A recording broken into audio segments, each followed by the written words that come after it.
Mahal ni. $2. Ish, bulan ni punya aku rasa bulan lepas macam murah lagi. 1.9. Buat apa? Oh tak, aku tengah kira ni bil elektrik bulan ni. Mahal lah, aku tak tahu kenapa. Kita duduk 3 orang macam duduk 10 orang. Pelik aku. Kau relax sikit boleh tak, Fik? Aku rasa aku cakap baik-baik tadi tau. Aku datang aku tanya buat apa? Aku tak ada pun tinggi suara kan. Tak ada pun aku datang buat apa? Tak ada kan. Aku cakap baik-baik je tadi. Tak ada. Aku just cakap je bil bulan ni mahal. Nampak ni? $2. Mahal. Fik, kau boleh relax sikit kot.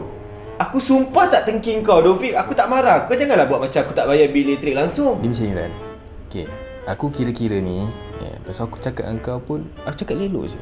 Hey Fik, relax je doh. Relax. Cakap baik-baik. Kau boleh je cakap dengan aku, Dan bil elektrik ni harga bulan ni mahal. Boleh je cakap elok. Tak payahlah Dan bil elektrik ni.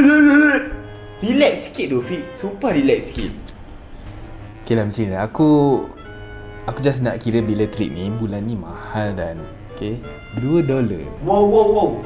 Fik, kenapa nak kena tengking-tengking macam tu? Ni Adan kot. Kau buat dia macam tak bayar pula Serumah kita. Cantik pun. Semua betul. Aku bayar lah bulan-bulan. $2 tu bahagi 3 baru berapa? Jangan buat macam ni doh, Fik. Jangan buat macam ni lah. Jangan tengking-tengking orang doh. Masalahnya Adan cakap elok-elok. Reply je lah elok-elok. Kau nak marah Tak. pun. Okay macam ni. Adan tanya aku kan, bil elektrik bulan ni berapa semua kan. Tahu cakap lah bil elektrik bulan ni mahal. Aku tak tahu nak tengking dia ke apa. Kau tengok dia menengking lagi. Kau tengok menengking lagi. Miss ni aku ajar kau. Kau memang tak reti lah. Macam mana kalau kau nak cakap? Sini, ni. Ni. Adan tengah kira bil air ni. Mahal. Tengah naik sekarang. Asal kau nak nengking-nengking aku Kau boleh cakap elok-elok je. Tak perlu bukan cakap bil air ni naik mahal dengan muka-muka nak tunduk-tunduk. Kau boleh je cakap dengan aku, Dan sekarang bil elektrik macam ni. Ni. Boleh je kan? Kenapa dia kau dua sama je lah. Tak boleh cakap elok-elok. Semua nak menengking-nengking. Malas saya cakap kau. Topi buaya, baju buaya. Patutlah buaya banyak mati kat luar tu.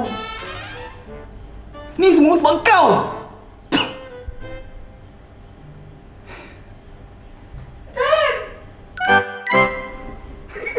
Kenapa kena tengking-tengking macam tu? Adan kot.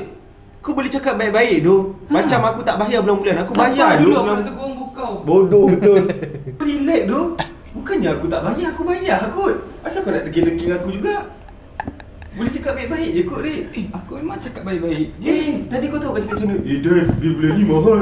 Kedah kat bawah tu. Boleh je kau cakap, Dan bil elektrik ni naik sikit lah. Bukannya aku tak bayar. Kau pilih aku ke sekarang? Kau pilih aku tau masalahnya. Macam naik. Serumah kita.